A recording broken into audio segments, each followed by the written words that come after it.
All right, so to find the average rate of change, you want to do f of 2 minus f of 1, and then divided by the change in x, which is just going to be 1.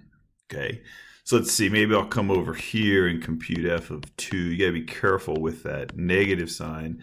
This means plug in the x value squared and then times negative 1. So it's going to be negative always. So that's f of 2. So let's see, that's 4, negative 4, minus 10, minus 3. Negative 4 minus 10 is negative 14, minus 3 is negative 17. And then we got to do f of 1, which is negative 1 times 1 squared, which will still be negative, minus 5 times 1, minus 3. Negative 1 minus 5 minus 3 is negative 1 minus 5 is negative 6. Minus 3, negative 9. There's a lot of negatives in this one.